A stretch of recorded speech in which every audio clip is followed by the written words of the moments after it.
Demography is very important for public health and epidemiology. For example, why do we get much more dengue now than we did 20 years ago? It's because of changing demographics and a larger population of people who've never had dengue before.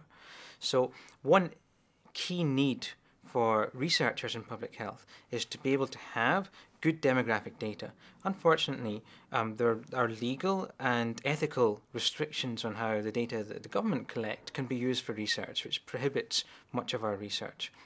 So what we're going to do in this project is to create a synthetic virtual population that has many of the same properties of the real population of Singapore, but is amenable to be used for research purposes.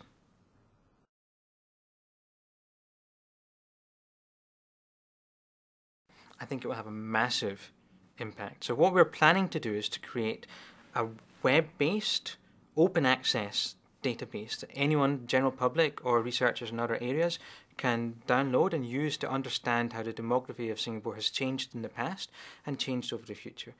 I very strongly suspect that this will create quite massive efficiencies in how people use demographic data for research.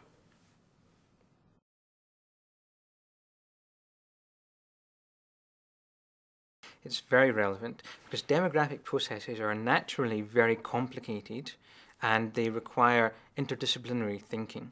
So this project will be combining thoughts from statistics, from computing, from demography, and from mathematics all together to create something very relevant to public health.